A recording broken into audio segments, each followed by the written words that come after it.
नमस्कार दोस्तों, जय भारत जय उत्तराखंड। मैं हूं आपके साथ कुलदीप रावत और इस समय आप देख रहे हैं पहाड़ों का राई चैनल।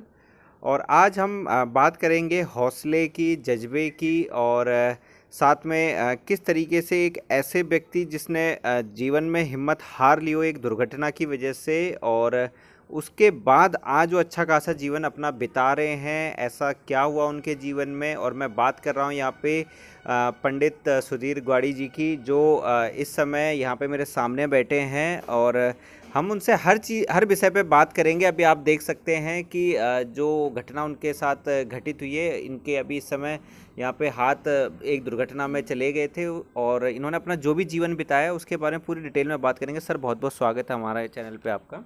बहुत बहुत धन्यवाद कुलदीप भैया। कब कब ये घटना घटित हुई? ये जब मैं 13 साल का था, हाँ तो जब 11,000 लाइन के करंट लगने से दोनों हाथ मेरे जल के ख़राब हो गए थे हाँ हाँ। और फिर कटवाने पड़े, हम्म, जिसके बाद आप लोगों के सामने हो। हम्म। और जीवन किसी के हाथ चले जाएं, क्योंकि हाथ हमारे जीवन का एक, अगर पाँव ना भी हो लेकिन हाथ होने इस समय मुझे लगता है बहुत ज़रूरी है, क्योंकि खाने से लेके हर चीज़ मतलब बिना हाथों के नहीं हो सकता। ठीक है, कैसे मैनेज करते हो? आज माता रानी की कृपा से और मामा जी के आशीर्वाद से मैं तकरीबन हर कार्य अपने पैर से कर लेता हूँ, क्योंकि खाने पीने से लेके और अपने और भी जितने काम होते हैं, अपनी दाढ़ी बनाना, बाल बनाना, कपड़े धोना, प्रेस करना, ढेर सारे काम मैं अपने पैर से करता हूँ। और ये सारी शिक्षा मुझे मेरे परम पूज्य मामा जी श्री आनंदमणि डोबराल जी ने दी, जो आपके सामने हैं। और उन्हीं का आशीर्वाद है कि जो आज मुझे किसी काम करने में कोई परेशानी नहीं होती।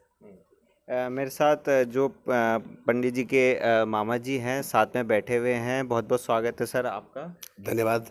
कैसे आपने प्रेरणा दी जब ये घटना घटित हुई, तो सबसे पहले आपने क्या सोचा कि बच्चे का जीवन खराब हो गया, इस टाइप की कोई मन में बात आई थी? हाँ, जिस समय जो है सफदरजंग में हाथ कटे इसके, हम्म तो उस समय तो मुझे ये लगा कि अंधकार के अलावा कुछ नहीं था। हम्म लेकिन भैरवनाथ जी की कृपा से ये सब काम हो पाए। हम्म अचानक ये गांव में एक दिन हम जा रहे थे, हम्म मेरी बहन भी रो पड़ी, मैं भी रो रही थी कि इसका क्या होगा आगे। हम्म लेकिन कालांतर में क्या हुआ कि मैंने दीदी जो बोलना बाबा जी से बोल, बाबा जी जो करेंगे ठीक करेंगे। हम्म लेकिन तभी क्या हुआ कि मैं घर आया यहाँ, मैंने अपने धर्मपत्नी से कहा क्या सुधीर का क्या होगा।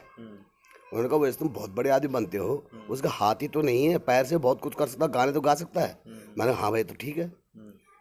तो कहता लेकिन गांव में रह के नहीं होगा, उसको यहाँ लाना पड़ेगा। मैं देख लो संघर्ष बहुत होगा। कहता कोई बात नहीं, झेलेंगे। अब बाबा जी का आशीर्वाद लगाओ क्या लगाओ कि उनकी कृपा से काम होते चले गए। कुछ काम तो ऐसे हुए कि जिनकी मैं कल्पना भी नहीं कर सकता, जो मुझे आता भी नहीं है, और वो काम भी हो गए। आज सुधीर जहाँ पे है, मैं तो ये कहता हूँ मेरे बाबा जी का आशीर्वाद है। रास्ता मिलता गया और ये सुंदर से जो है जीवन संवर गया। सुधीर जी, अभी मैं बात करूं आपके जीवन की, तो नौकरी भी आपने कभी करी है? जी, मैंने प्राइवेट तौर पे लिखाई का काम 14 साल सेल्टेक्स विभाग में किया था। बहुत बड़ी बात। और ये भी मामा जी के आशीर्वाद से संभव हुआ था। और 14-15 साल तकरीबन पैर से मैंने लिखाई का काम किया। तो अभी कुछ कर रहे हैं इसके अलावा, फिर अभी क्या कर रहे हैं? उसके बाद अब फ़िलहाल 10 साल से मैं रिलायंस लाइफ इंश्योरेंस में काम करता हूँ। हाँ ये एजेंट के तौर पे बीमा वगैरह ये सब करता हूँ। हाँ। और थोड़ा बहुत कहीं अच्छा, पर। आप पहाड़ में कहाँ से रहने बिलोंग कहाँ से करते हैं? सबसे पहले तो ये मैं पूछने भूल गया, तो पहाड़ में कहाँ से बिलोंग करते हैं? मैं जिला पौड़ी गढ़वाल, हाँ और मेरा गांव का नाम सिलोनी गांव है, पट्टी मनियारसियों, हाँ नज़दीक सतपुली बाज़ार हाँ का मैं रहने वाला हूँ। हम्म। और अभी वर्तमान में लोनी जिला गाजियाबाद में तो रहता हूँ। ये जो घटना घटित हुई, ये यहीं शहर में हुई या गांव में हुई आपके साथ? ये गांव में हुआ था। गांव में हुआ। जी।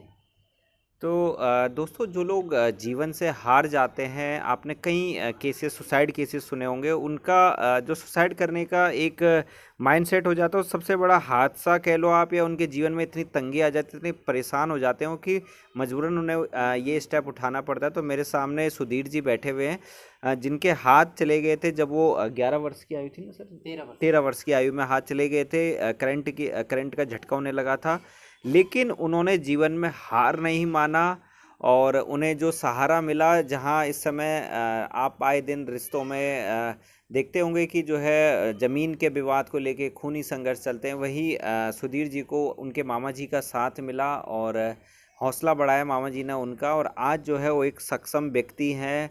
सब कुछ अपने जीवन से रिलेटेड, चाहे खाना खाना हो, चाय पीनी हो, प्रेस करना हो, हर काम वो खुद कर लेते हैं। पेड़ भी शायद आपने, जी जी, है ना, हाँ जी हाँ जी। तो कोई अलग से भी मतलब आपने इनको जो से कुछ ट्रेनिंग वगैरह की, कुछ स्कूल वगैरह होते हैं अलग से, कहीं वैसा भी भेजने की कोशिश करी?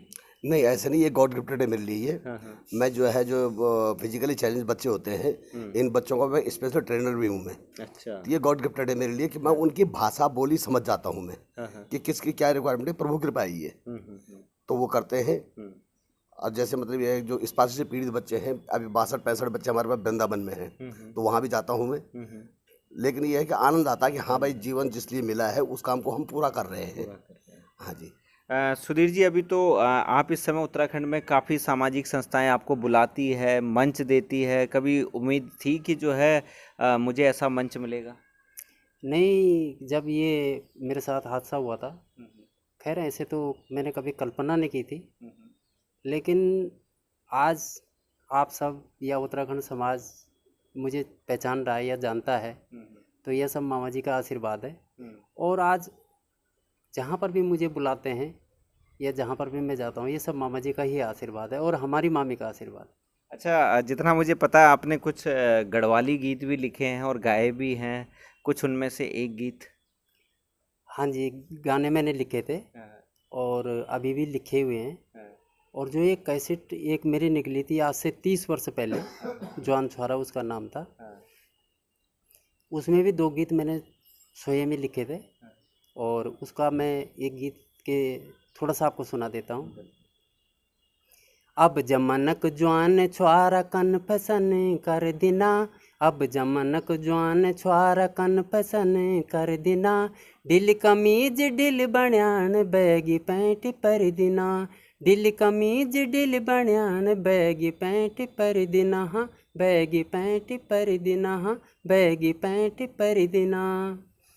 ब्यो बरतिम जंदनी छुआरा दार जूद पिंदी ना, ब्यो बरतिम जंदनी छुआरा दारू जूद पिंदी ना, पवा अदे की बात का खूब सर बोतल खुजनी ना, पवा अदे की बात का खूब सर बोतल खुजनी ना, पीण कण माँ कमी भगत घपला जूद कर दिना, ढिल कमीज ढिल बनियान बैगी पैंट पर दिना, अब जमनक जवान छुआरा। इस तरह की। बहुत शानदार, बहुत बढ़िया। और ये गाना शायद यूट्यूब पे भी है, यूट्यूब पे भी मिल जाएगा ये लोगों, किसी चैनल पे है ये अभी मामा जी के आशीर्वाद से ही दोबारा निकला है और 30 वर्ष पहले भी ही मामा और मामी जी के आशीर्वाद से निकला था, जय भैरव बाबा कैसेट से। और इस समय ये जय भैरव बाबा इंटरटेनमेंट पे उपलब्ध है और आप इसे ज़रूर देखें। लाइक कमेंट सब्सक्राइब ज़रूर करें। आप सबका प्यार आशीर्वाद ही हमारे लिए सब कुछ है, जो हमें आगे बढ़ने का हौसला और प्रेरणा देता है। आप सब अपना प्यार आशीर्वाद हमारे साथ बनाए रखना। तो दोस्तों, इस समय मैं यहाँ पे सुधीर जी के घर पे हूँ और ये वीडियो बनाने का मेरा मेन मकसद है, जो लोग जीवन से हार गए हैं, हिम्मत हार गए हैं, एक बार ज़रूर सुधीर जी की कहानी, इस वीडियो को देखें। और जीवन जीने की एक इच्छा होनी चाहिए, मेरा तो ये मानना है। अगर इच्छा है तो आपको रास्ते भी मिलते चले जाएंगे, ऐसे लोग भी मिलते चले जाएंगे जो आपको एक सहारा देंगे। तो यही सुधीर जी के साथ हुआ, इन्होंने हिम्मत नहीं हारी है। सुधीर जी चैनल के माध्यम से लोगों को कोई संदेश देना चाहते हैं? बस संदेश मैं यही देना चाहूँगा कि इंसान ही भगवान ने ऐसा बनाया है कि वो सब कुछ कर सकता है, बाकी सब प्रभु के हाथ में है। किसी के साथ किसी तरीके की कोई मजबूरी आ जाती है तो इंसान को कभी हिम्मत नहीं हारनी चाहिए। अपना हौसला और लगन हमेशा बनाए रखनी चाहिए और उसी से कामयाबी मिलती है और उसी से आगे बढ़ना चाहिए। तो दोस्तों फिर हम किसी दूसरी जगह आप लोगों को ले जाएंगे, एक नए व्यक्ति से मिलवाएंगे और उत्तराखंड की जो हम बात करते हैं, उत्तराखंड के लोगों की हम बात करते हैं, वो हम करते रहेंगे। आप लोगों से नए नए लोगों से आप लोगों तक पहुंचाने का प्रयास करेंगे, चाहे जो स्वरोजगार पे काम कर रहे हैं, रोज़गार पे काम कर रहे हैं, हमारे हिडन टैलेंट है, जो पहाड़ों में छिपे हुए टैलेंट है, उनको हम एक रास्ता देने का प्रयास करेंगे। आप देखते रहिएगा मेरा चैनल पहाड़ों का राही। जय भारत, जय उत्तराखंड।